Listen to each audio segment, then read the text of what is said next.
Hey guys, welcome back to Aisha Speaks Truth. I'm excited to be here with you guys today because I got some things I want to share with you that I've been doing some research on. This is kind of new space for me as we're going to be talking about some of the things that Trump has unleashed within America that allows us to be dominant in certain areas and the areas that still need work and what he's implementing in order for us to do that. But before we get started, I do have some announcements to make. First of all, if you're new here, I want to introduce myself and also state the purpose of this podcast. So welcome to Aisha Speaks Truth. I'm a wife, mom of three, soon to be of number four. I'm a follower of Jesus Christ and a Christian conservative who loves this nation. This is the podcast where we rip the mask off the mainstream media. We unpack the headlines through the lens of scripture, prayer, and research, and plain old common sense, and stand unapologetically for God, family, and country. And if you're done with the spin, hungry for truth, ready to fight for the soul of this nation alongside a sister who refuses to back down, you're in the right place. The battle's real, the victory's already won, and our God is still bigger than every headline. So let's dive in. This Aisha Speaks Truth. Let's go. So I do have an announcement, as you heard earlier. I am expecting baby number 4. So I wanted to make that known to you guys that are watching me or that you see my real videos and things like that, because as you can see, the last few 2 weeks, I believe, I haven't been as consistent. And this is the reason why.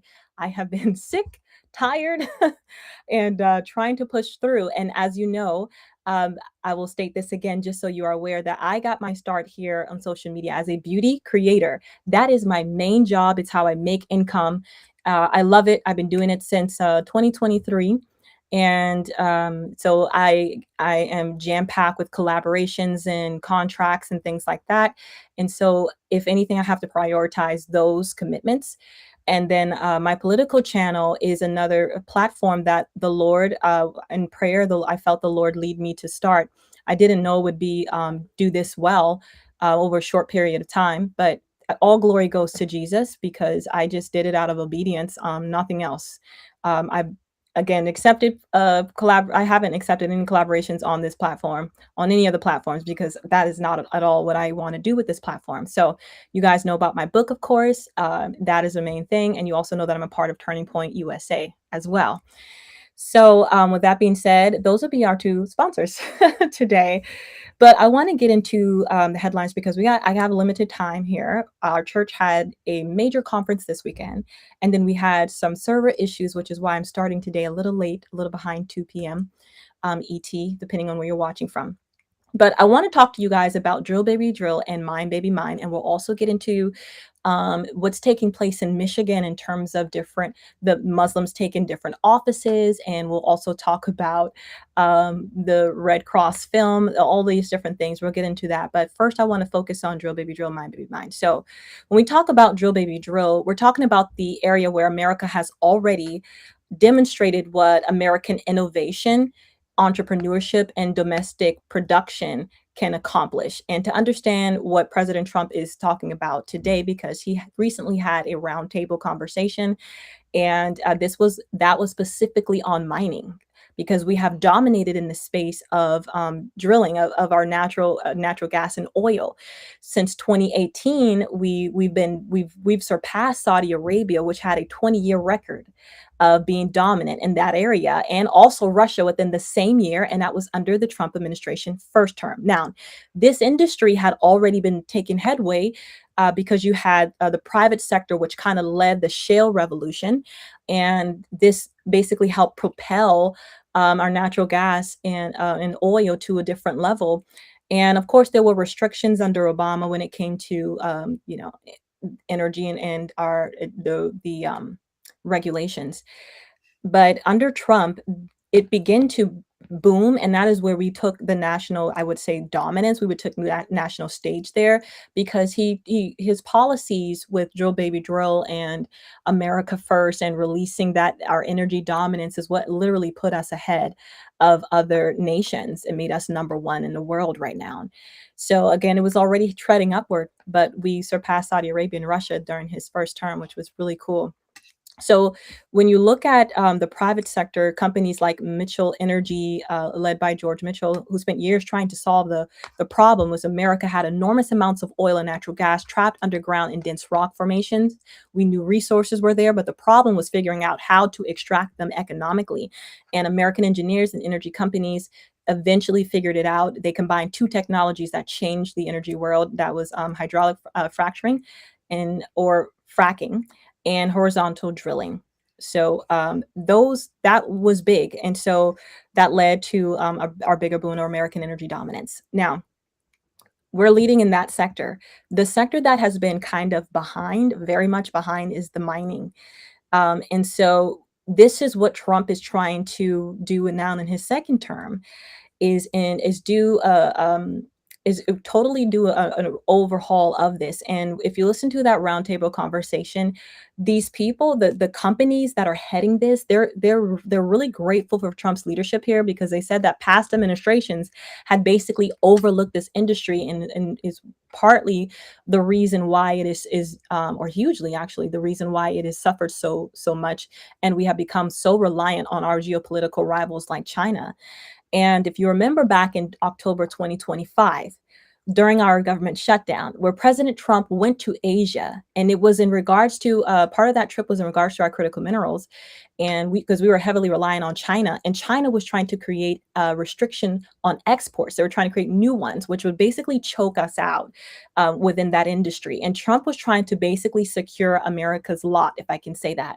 So not only was he going to make deals with China because we were heavily reliant on them for critical minerals, which this is a part of national security. This is extremely important.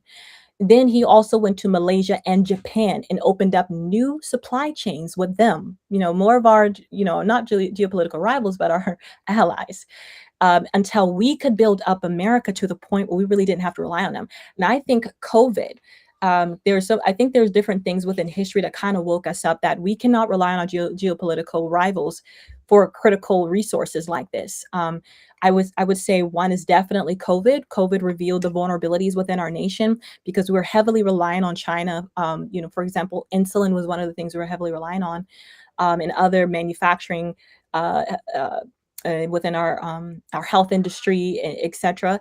And when COVID hit, the supply chains within China were closed because they're going to prioritize their nation, of course. And so then we had to figure out a way to get this. We're scrambling at the last minute to try and make sure we fix this so we don't, we're not in doom and gloom in this area and having lots more people die because they can't get needed medication, or we don't have the supplies, medical supplies, technology. So all of those things kind of, I think, woke us up to that vulnerability we had. And even semiconductors too was a vulnerability we had. So it was the personal protective equipment, medical supplies, certain pharmaceutical ingredients, semiconductors, and other manufactured goods we were all heavily relying on. I think this put also when we're in this such a vulnerable state, it also gives our rivals leverage over us too, and we saw this when Russia invaded Crimea and had this whole war with Ukraine. We saw this with Europe because Europe was heavily relying on them for natural resource. And when Russia attacked Crimea, Europe decided to put sanctions, which Obama did in that time too, quickly put sanctions on them. I think it was a turnaround a few days where Obama put sanctions on them too to kind of, basically try to do something to curb the pursuit that Russia was doing at that time. And Europe also put sanctions on them. But then what Russia did in turn was basically close the only supply chain that Europe had at that time, which this poses a national security risk. This was their natural gases, and this was critical for them. And so at the last minute, they're scrambling. They're trying to open up new supply chains and routes. And I think these things in history reveal to us that we cannot put our nation, especially when it comes to our baseline economy, like the things that actually drive our economy that we desperately need to survive. We cannot put that in the hands of rivals or other nations. The best we could do is maybe allies. But I love what Trump is doing. So that brings us back to where we are right now, where I believe it was yesterday or a few days ago where Trump had the roundtable where he talked about mining and what they're planning on doing. I did have a small clip for you guys, but I encourage you to go watch the whole thing if you get an opportunity to.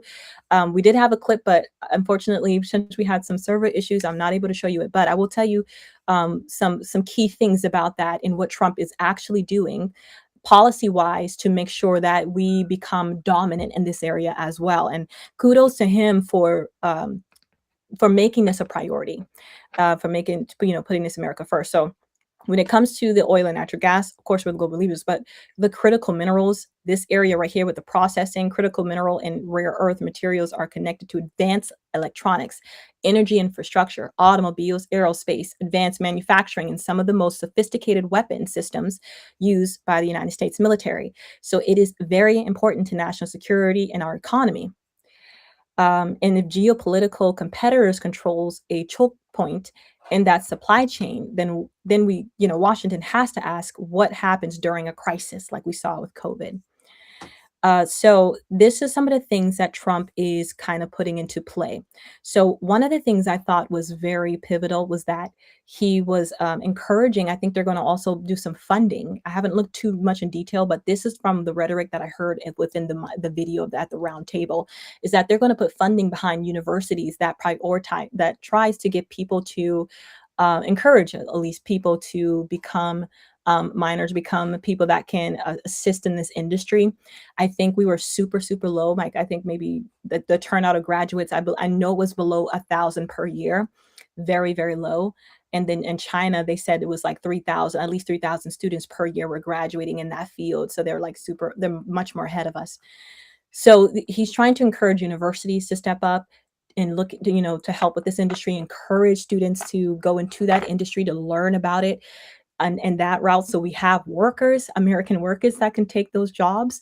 And then also, of course, he has this policy where he wants us to be dominant. So he's cutting regulations and different things to encourage these companies to do their, to do what they desire to do and what they want to do. If you listen to that round table talk, one of the guys who has a company over this industry said that this has been something in his heart since he was in college, I believe.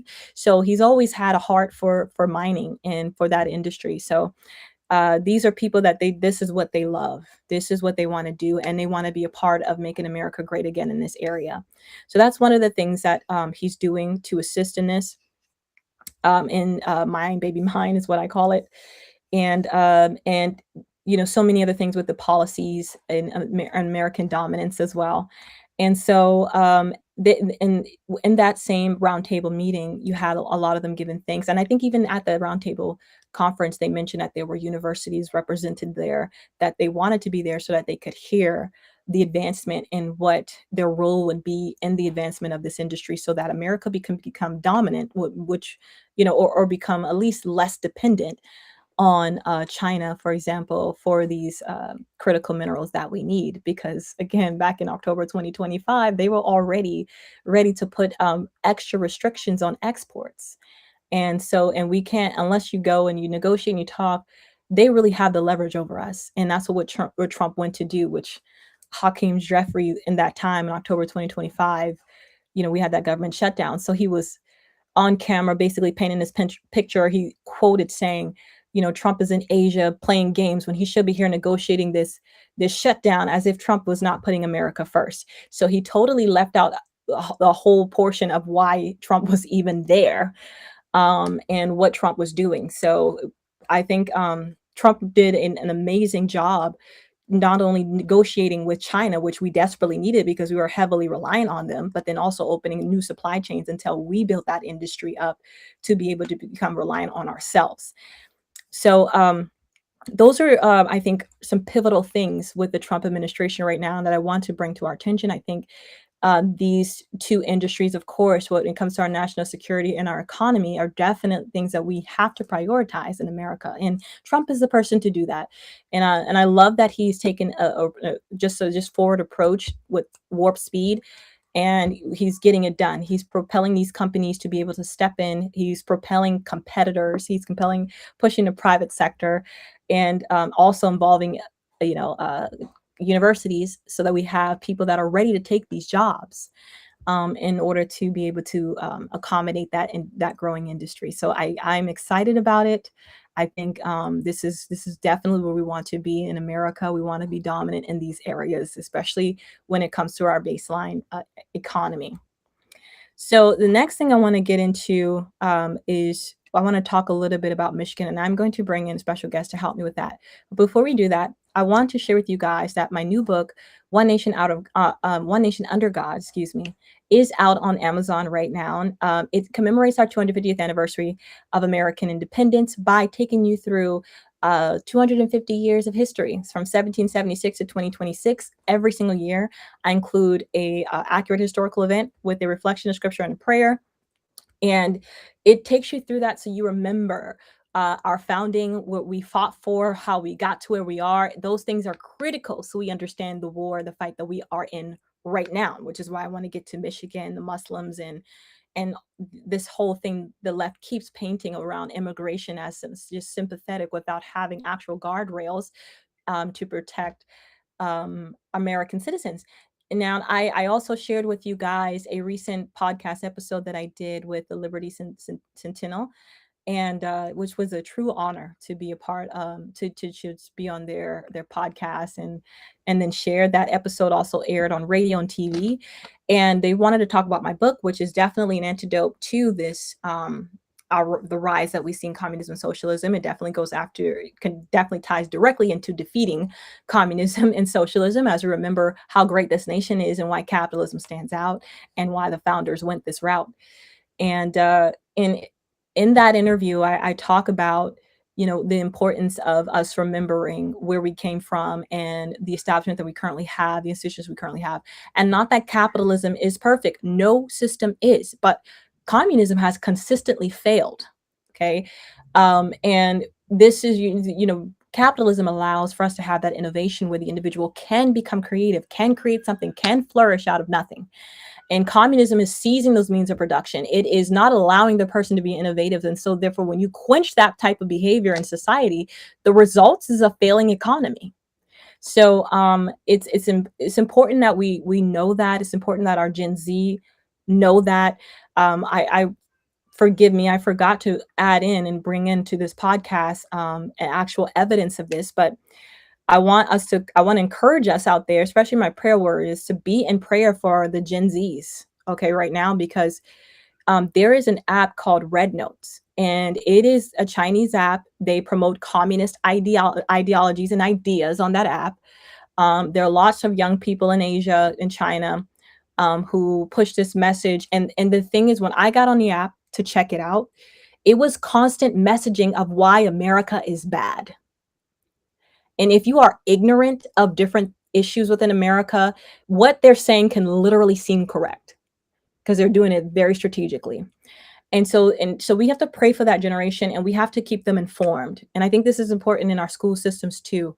That we at our school board meetings, we should be asking, can the Constitution be taught within our classes? Can we talk about the Declaration of Independence? Can we bring in experts that can teach these kids about the founding of this nation? I think those things are so important because you have social media taking over where we can quickly get this misinformation and then believe it as truth. And then you have a whole generation misguided. So the Red Note has reached out to me a few times as a beauty creator on TikTok to join, and they gave me incentives to join, which I did not. I just checked out the app because I wanted to see what was on it. And I already knew. I did my research on the app. I knew that it was based on it's called Red Note because of the Red Book, Communist Party. And they give you incentives like, we will boost your videos, we will do this right here for you.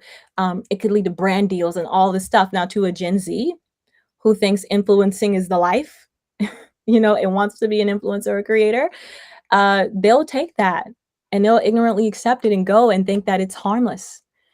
And they do tell you that, we're not going to collect information, or, we have terms and conditions, which I've asked them to send all that to me. Now, there are times that when they've reached out to me, they refuse to respond. And then there are other times where like, we won't collect any of your data. If you leave the app, it'll all be your data. And they're lying. So like, they have an agenda, and it is to shape the Gen Zs of America. Because again, like they're a rival, and they want to come in and infiltrate us and infiltrate America with division. And if they can keep us, you know, ununified, they can easily, do different things within our nation that undermines our security, our national security, undermines our universities, undermine everything. And I think it's just so important that we understand the war that we're in right now for the values and the foundation of this nation.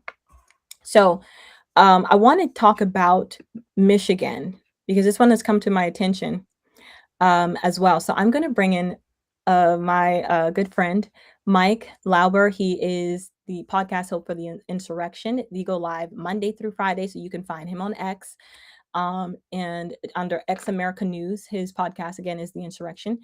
And he brings in key people, even people from that are part of the administration, to talk about different issues.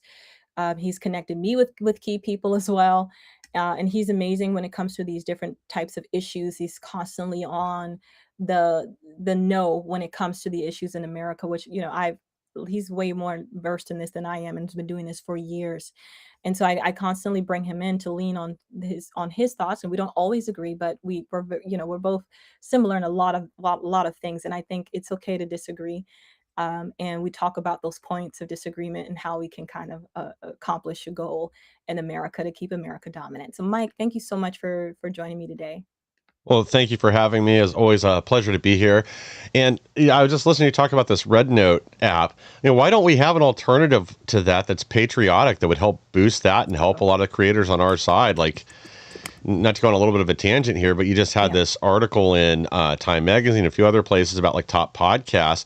One of the things they noted is a lot of the right wing infrastructure is disappearing right now, and that's because it's extremely difficult for people on our side of the aisle to get any type of funding, whereas the left, there's just tons of people throwing money at them, and that is another way to it's not directly censorship, but it makes it very difficult to succeed on our side of the aisle, whereas the left, you can have somebody that gets 500 people watching their show a month, and they'll be making tens of thousands of dollars. that's crazy. I'm actually counting how many emails they've sent me. It's 14 that I can count right now. To basically enjoy. I was going to screenshot this so that people can see how it looks.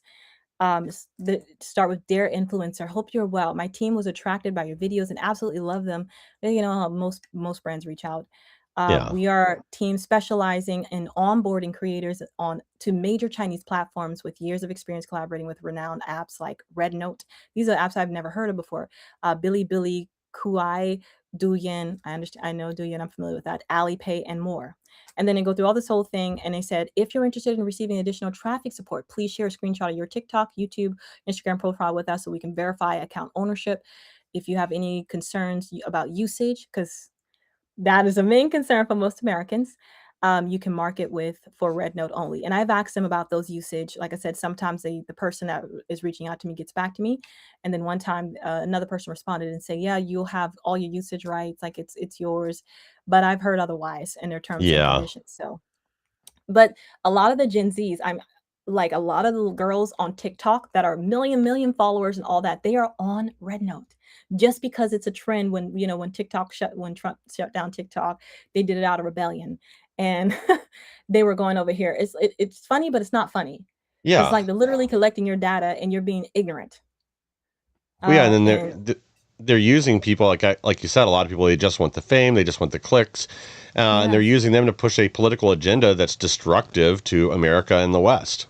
Mhm. Yeah, and the thing is, like, I scrolled the app just a little bit to kinda see what I was get into, like, what a person would get into, and it was constant rhetoric on how bad America is and how a revolution needs to start, and how, our systems are bad, but China is better, like, they show China like this amazing place, which I'm sure China has some amazing, fleets about it, right? But Yeah. they make it seem like America is horrible and bad and systems need to be torn down. And China is really good. Yeah. The way we dance, the what we wear, I mean, what they wear and everything is totally different and unique from us.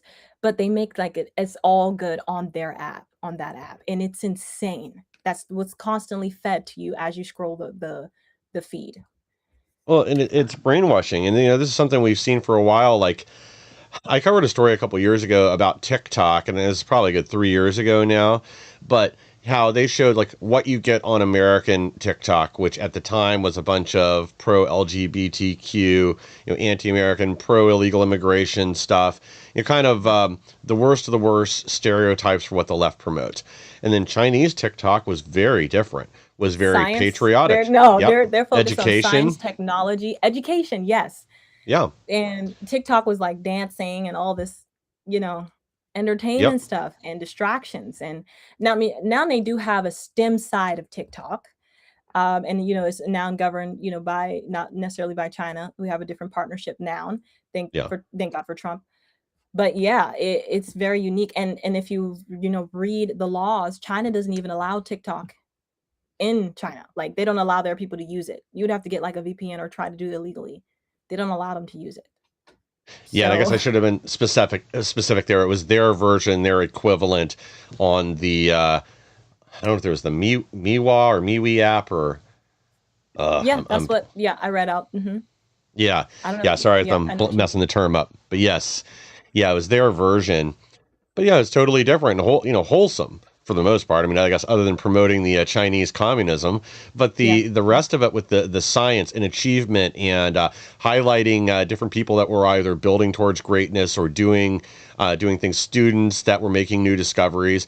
Like if we had the same thing here, and that's what we were pushing instead of these just idiotic trends and other nonsense, then Well, it would be don't a you think? totally different world.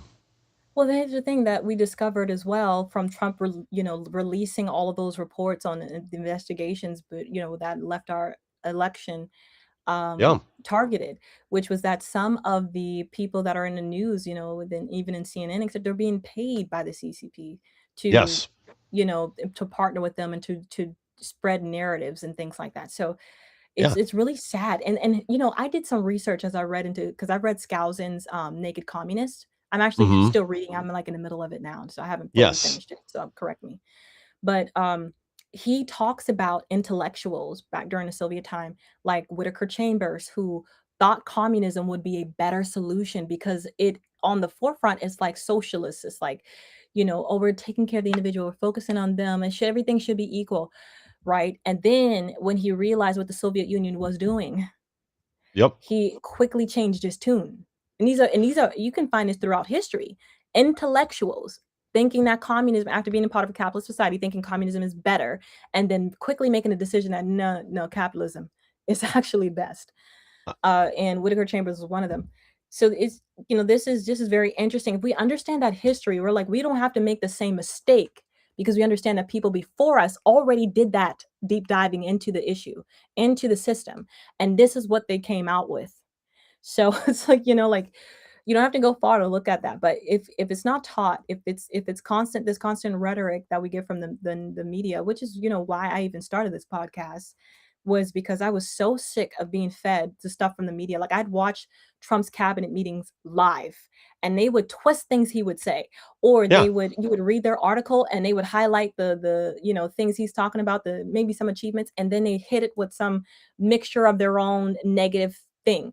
Now, I'm not saying everything the Trump administration does is all always, you're not going to have any cons, Yeah. policies typically do, but over the whole of all, like he's doing, pretty well in terms of keeping us, dominant in certain areas and dealing Well, with the threats that we have, closing the border, all these things like that. But they the narratives that they keep pushing out, the twisting of the narratives, and it's what really kept bothering me so much that and I could hear the Lord tell me like speak on it. And I'd be like, no, I don't want to speak on this. Like that's not my platform. And like, uh, but so anyways, and then the whole story because I partnered with you. But yeah, it's sad that even in a time when you look at the Soviet Union, they had spies, government level spies, like within our government mm-hmm. who were spying on America. And I remember reading this story about a woman, Emily. I forgot her last name. I think her name is Emily. She basically exposed, told our government that the Russian has I believe 120 spies within our government all around that, and they ended up beginning to discover who they were. Um, but it's Oh, insane that this is what the infiltration is, because again, and what I said on that podcast with the Liberty Sentinel is that Dr. Ben Carson said something that I don't think I will ever forget at one of my first ever Turning Point conferences. He said, our enemy knows they can't beat us militarily, so they attack us from within. And you see that through social media. They'll create these Mm-hmm. bots account and they'll spread misinformation, even about Israel. And I believe personally, I'm getting off into a little bit of a tangent. I'll digress and I'll let you speak. But I personally believe that I'm not saying Israel is perfect. I don't say America is perfect. My book doesn't even do that, right? I talk about all the atrocities, everything. But when we look at this constant attack, my thought, my what I believe is that the reason that we have this constant attack, mainly from the left, strongly from the left, when it comes to our consistent ally for years, Israel, is because of this connection with Judeo-Christian values. Yes. Because the DSA desires to dismantle, destroy the Constitution. And in order for us to partly do that, you have to get this nation away from the Bible. You have to get it completely away from that religious foundation. And Israel is a connection to that. Yes. And so this is what in my research, my conclusion is it's a part of a bigger plan to basically they have this desire to basically reestablish a brand new nation by ripping up the foundation of the current one we have for their own, for their own push of communism in America. And at the end of the day, it's just to make us a global member instead of keep us a global leader. I Yeah. digress. Well, I'll take it even a step further than that. I think part of the reason that we see this is because, and we're going to talk about this more in the upcoming segment on Michigan's new Democrat nominee for the Senate. Oh Um, yeah. but it's intersectionality. And I think that's part of why we've seen them latching on to the Islamic vote right now. They already know that, unfortunately, like by and large, the Jewish vote is captured. When you have nearly 80% of Jews in New York vote for Mamdani, regardless of everything that he said publicly and all this, that Yes. they know that they are a captured entity that by and large they are not going to change. That maybe if things get bad enough, that there's enough anti-Semitic attacks and other things, maybe they'll shave off another 10% of that vote and they'll go Republican. But they know they're captured. But right now, the battle and the fight that they've chosen is this linking arms with this jihadi wing of the Democrat Party, for lack of a better term. I used to call them the Hamas wing when they You were all call it over what the it college. is. Yeah. Yeah. Well, they know that's where they are going to pick up gains right now. So they will link arms with whoever. Because I mean, this furthers your point. Like you brought up this person in the Soviet Union um, previously. That sorry, one second here. This person previously. Sorry, just one second. I got a call coming in. I'm gonna have to grab in the background for a second. Um, but when we saw this previously, there was another journalist that worked for the New York Times. Sorry, the name is escaping me, but they went over there and covered up a famine. Um, that was going on, came back here, said, "Oh, it's greatly exaggerated, blah blah blah," and then admitted years later that yeah, they knew ahead of time when they went to the Soviet Union that millions were dying if there was a famine, but that it would be politically inopportune if that's what was reported back in the United States. So instead, they covered it up for them. Hmm. Um, and this is something that happens continuously. Yeah, I'm actually gonna look it up right now because I did this Elizabeth Bentley. I said Emily. Close Elizabeth enough. Bentley. She was a former Soviet spy courier who went to the FBI in 1945 and exposed the Soviet espionage networks operating in the US government. And I believe it was like over 100 different spies. So it's crazy to think about. Now, of course, that was 1945, but it's like you think now, like with the age of AI and all these technologies, what's the plan now? Right. And I think it's important. I love that. I love what Trump is prioritizing right now when it comes to us being dominant in certain areas. Like I know that there's a whole battle right now for who wants data centers and who doesn't. Even at this, here in South Carolina, the Senate debate that we had with the different people running, candidates running. You had some of them. Mark Lynch is one of them who just doesn't want data centers at all. But then most of the others are like, yeah, let's have data centers. Florida did it right, which I think Florida did it right. China's going to have data centers. So like I think we can do this, but we have to do it in a more controlled way. Florida did it where they allow the data centers to come, but then they have to fit the bill when it comes to their own water, electricity, things of that nature. And so I think following that model that's working would probably be the route to go. But there's a whole debacle there. But my thought is like, we're talking about national security. We're talking about remaining a global leader, and AI being this new age and technology that is advancing us in so many different levels, in so many different industries. And so I think, we don't want to be behind in that, or I don't even Yeah. want America to play this rat race, honestly.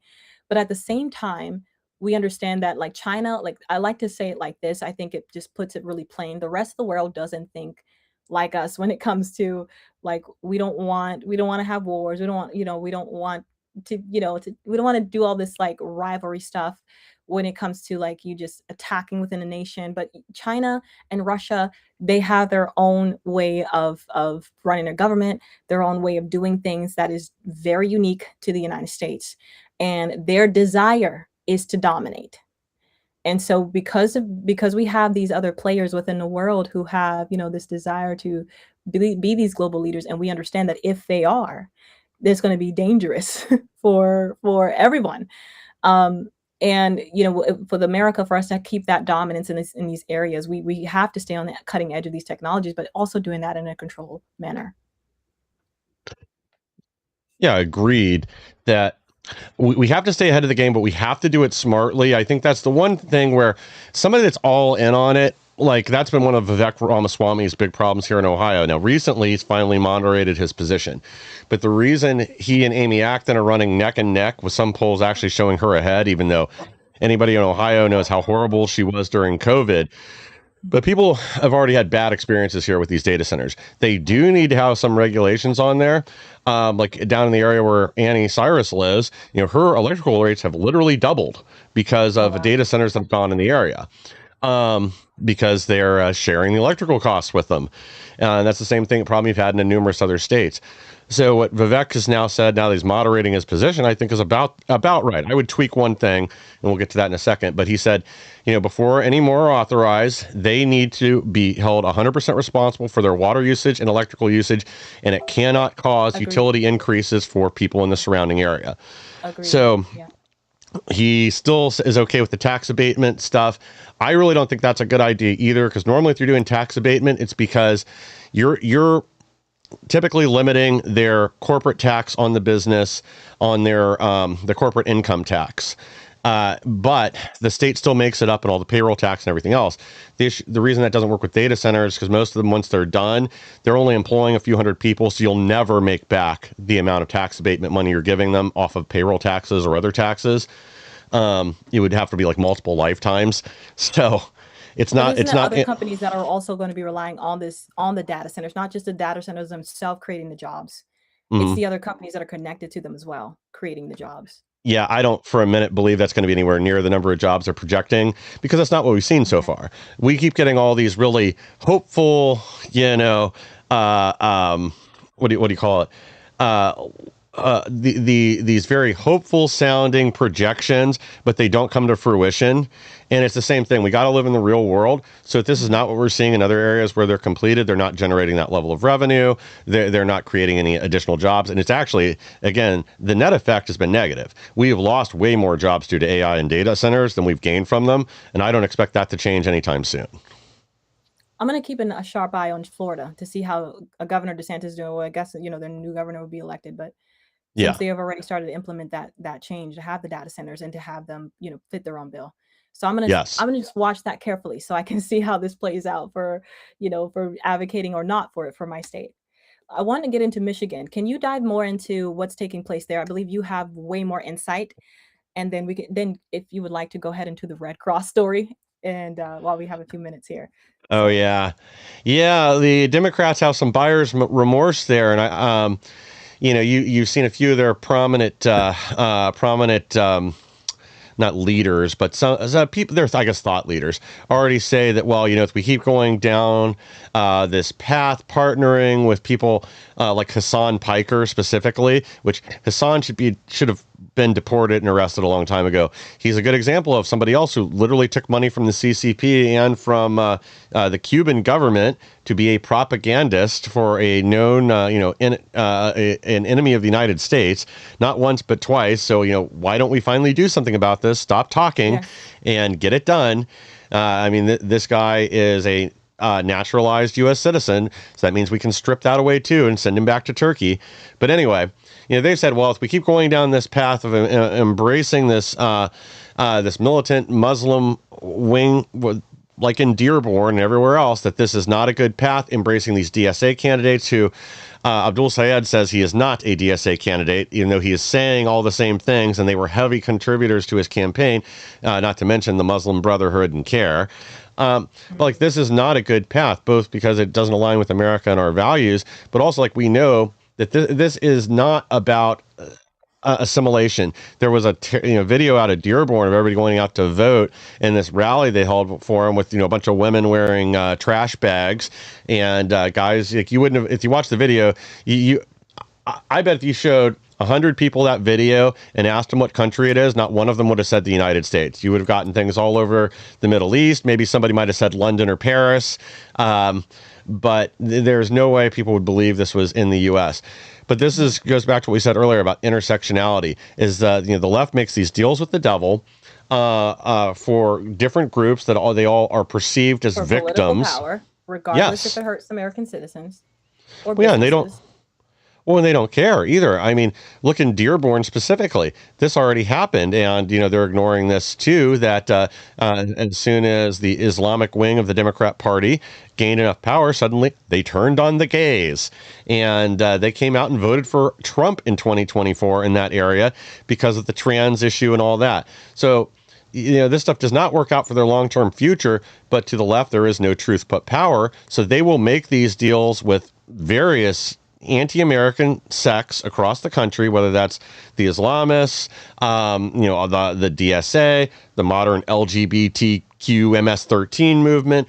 They will go out of their way again for illegal aliens or whoever. It's America last, and this is now like the determining factor on their political alliances.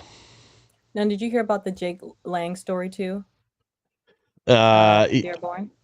yeah, I know he's been up there before. I think this is at least, excuse me, the second time that he has gone to jail in Dearborn.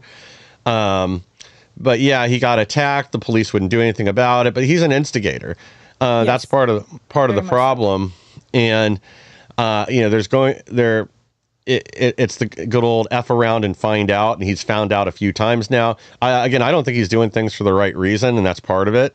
Um, so I don't really have any sympathy to him, but at the same time, the police do need to, if somebody's attacked, they need to be doing their jobs. It's the same problem we complain about Yeah. in Seattle and Portland and other places. And my friend, Right Side Rebel, she was attacked, choked out by an Antifa guy, and they refused to do anything about it.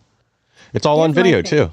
I don't want any state in America to be led or governed by someone who is a Muslim that's also promoting Islam and the things that come alongside it. Because when you look at Michigan, for example, when they had protests, Muslim protesters in the street that basically were saying the state of Michigan belongs to Allah, that basically undermines us. That Yeah, undermines our legal systems and everything. Because what they want to do is set up Sharia.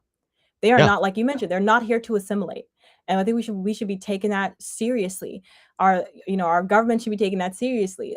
I wish the Democrat, I'm sure there's some moderates, but more of the Democrats would actually partner with Republicans to come against this type of ideology that's attacking America, and that every state needs to designate CARE as a terrorist organization, not just Texas. And Yeah. we this should be something that we take to the utmost, with utmost priority to protect not only just our elections, but yeah, I'm thinking Michigan, even I'm not sure if it was Dearborn, but wasn't there a man who was running for city council who was putting in fake ballots? Who That was was in Hamtramck, but yes, yeah. Hamtramck. Okay. And he was a Muslim. Hmm. So there's evidence of cheating, right, in that state.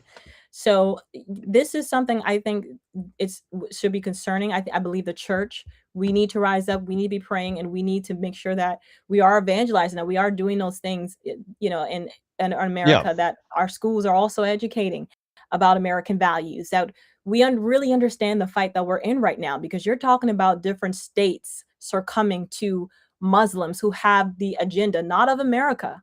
Yeah. And so, and this is the concerning thing, because we are to them, like Iran has stated, the big Satan, Hmm. right? And they've already tried to attack Florida, Texas. Yeah. right? And thank God for Governor Abbott for fighting back when it came to Epic City, etc. I'm going to try to follow the Michigan thing closely, but this is deeply concerning for me as someone who loves this nation, who is Yeah. also a Christian, and understand that the reason we can call Donald Trump the Orange Man, and the reason that we can call him out of his name and all of these different things, is because we live in a free society. Yes. In Yeah. Nigeria, where the Muslims have taken over, they've arrested people for simply saying the name of the government wrong. So you have to be, we as America need to wake up to that. Not just Yep. Republicans, Democrats need to wake up to that. We should be united on this front. Yeah. And again, this is a threat that they've known existed for a while. There used to be a law on the books that did not allow Muslims to serve in elected office because uh, it's a political system. It is not a religion. I mean, I always call it a death cult, but Yeah. they are here to take over. They look at mosques, and this is, you can find it in a lot of their teachers and their experts' words, that they look at those as forward operating bases. They are Mhm. trying to take over and spread their religion. It's based on world domination. And you look at Europe, what's going on there. Look We at Europe, need, look at Nigeria. Please do the yes. research in Nigeria. They came presenting themselves as the religion of peace, Hmm. and now you see where Nigeria is. Yeah, and actually, Christians can't even, you can't even necessarily be a Christian there and be safe. we, So we this should is, get there's, and I'm sorry, I'm forgetting his name right now, but the gentleman that got Trump's attention, why we went and bombed Nigeria on Christmas a oh little yeah, over a year ago.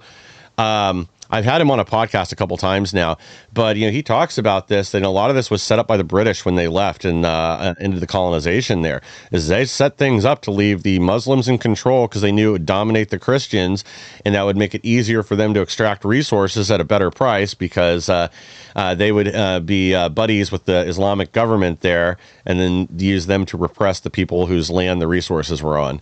please get in contact with him. I'd love to have him on. That'd be great. We'll Love to we'll have a talk chat. about it after the show. But Okay. I think it's time to do the hard things, the things that the media will hate. They're going to be just go apoplectic as we talk about banning Sharia law or doing burqa bans like they've had to in the Netherlands and some other countries now. We Hmm. need to ban halal slaughter. We should make it as difficult or impossible, really, for Yes. for Muslims Yes. to take over here the way they have in Europe. And again, Because it they're taking isn't. advantage of the Constitution. They're taking advantage of the rights that we have in order to advance their own cause. And it's the craziest thing to me is that when you look at the DSA, they're using, Mhm. like, Trump has already closed the border, so they can't use illegal immigrants to vote for them any longer. They can't use that as a political power move. Yeah. So now they're partnering with the Islam, with Muslims, right? And using this whole, oh, Islamophobia. There's always a name. There's always something they're trying to do. Like, they try to put a label on you if you don't agree with them. But the funny thing is that the Muslims don't have the same agenda as them. They both will, No. in terms of power, they want that. But when the Muslims get that, they're going to kill them. Yes. they they're not going to sit there and partner with them and share power with them. This is all throughout the history of Islam Yeah. since Muhammad. I got a quote here from John Cleese that I think is really good. I don't know if you're familiar with him. He's one of the guys from Monty Python. He's like in his 80s now. He was always kind of a lefty, but now he's embraced Restore Britain over there because he's tired of watching his culture disappear. So, and of course, then, everybody comes out and starts calling him a racist. So Cleese responded Of by saying, "I'm course. not a racist. I'm a culturalist. I believe that some cultures are superior to others. I prefer cultures that do not encourage wife beating, pedophilia, female genital mutilation, or stoning. Notice that hate does not come into this, only moral preferences." And he's exactly right. Like, Yeah. this is not a culture that we want to see more of. This is a Yes. backwards culture with an 8th century mentality that thrives on slavery, abuse, and violence. This is not something that integrates into Western society. That's not why they're coming over. Yes, there are some examples of people that do come here for a better life and assimilate, but by and large, that's not what's happening. This is about cultural dominance. And we have to treat the problem for what it is instead of pretending that it's the same as any other group. This isn't about race. This is about culture. And this is not a culture that we want anything to do with. The values not align with anything the left preaches either. but they see them as victims, and that's good enough for them because it adds power through votes. That's the only concern they have. And as you said, they will turn on them. This is what's happened historically too. The first people were killed by the Islamists in Iran after the revolution were all the communists on the college campuses that allied with them for the takeover. Tens of thousands of them were executed, and the same thing would happen here. Right. They just don't understand. They're still ignorant Yes. of this. Yeah, I have to say it's ignorance, and or this just desire for power that just overshadows the risk, and they think that they're going to win if they do get into power, that the Muslims won't. I guess they think that they can control this whole thing, and that's the issue with communism, is that they don't believe in a god. They esteem themselves as one. Yeah. And this is why this thing is, and when you read Marx's material and his, the way that he framed things and the points that he had for communism, like basically it's like more so matter and the universe. It's Hmm. there's no God that exists. And but you've seen this type of system fail over and over and over and over again in every society. And China even adopted something very unique. They don't even have fully communism taking place in their own society. So it's very interesting. We are running for time right now, so I'm going to wrap us up. But guys, I want to encourage you with one more thing. We have different elections taking place all over the state right now. I know in my own state, I mentioned the Senate because our late Senator Lindsey Graham passed away, and so we're right now. I think we'll go to a runoff between Darlene, it seems, and Norman, depending on how things unfold. And then we also have our election for governor coming up in November. So there's so many different elections taking place. Florida has their own, etc. I want to encourage you guys to make sure that you are registered to vote. You can go on TPUSA. I believe it's TPUSA. Do we have that flyer still? I don't know. Oh, I don't think I have Uh, it handy. Let me look. okay. I will. Let me see if I can pull it up too, so I can give you all this information. But I just want to encourage you to make sure you're registered to vote. Number one, take advantage of the early voting. Just be proactive. I know it can maybe seem inconvenient to drive somewhere and do that, but once you do it, I don't know about you, but when I do it, I feel great. I feel like I'm participating in something great. And I believe my vote matters. I believe that this is a part of my Christian duty to engage in every part of society, and I trust the Lord with the outcome, like Mike Johnson said. But I encourage you guys to just get on vote. Make sure you're registered to vote. There is an website that Turning Point has that I definitely want to show you guys this, because they have an incentive for us that if we were to encourage people to get out and vote, if you use our the TPUSA website to do that, I got it pulled up right now. Then you can that actually goes to my account to basically we're doing an incentive right now to see how many people can get registered to vote, or at least even check. Even if you know you're registered to vote, just check, because it goes to my incentive that I'm helping with this initiative. But it's tpusarise.com/check your registration. Okay, tpusarise.com/check your registration. It takes like 30 seconds for you to do it. And again, make sure you put me as your reference. Aisha Schreiner is my full name. I know my account name is Aisha Speaks Truth, but my real name is Aisha Schreiner. So, and you can, I don't know if we have that flyer still, Mike. If we don't, it's totally okay. I don't have it Um, handy. I'm trying to get it up right now. okay, no problem. I put that on you last minute, so forgive me. But tpusarise.com/check your registration. Go there, fill it out. 80 registrants a month is what my goal is, but I would do this regardless. But if you go there, make sure you put me as your reference, and then that goes to my credit in my account for the incentive that they had for us monthly. But just make sure you get on vote, I think, is the main thing. I would love for all of you to be encouraged to do that. Don't delay on it. Don't wait. Please understand the moment that we are in right now. And it is, you're living and breathing. It is your duty to get out there and vote. And I know a lot of you guys watching me are Christian conservatives. I can tell by some of your comments that a lot of you are Christian. I love it. I welcome those that are non-Christian as well. But the whole message of this part of the episode or the podcast is and to encourage you to do your civic duty. So thank you guys so much for being with me. I saw some of the comments. I'm not checking every account, but I do see on Facebook. John Lundberg, thank you. Greg Groom, thank you so much. Loving my content. I appreciate you guys so much. I will try to keep it consistent. It's just been hard in this first trimester. So this trimester has been very unique for me. I already have 3 kids. Okay, this is number 4.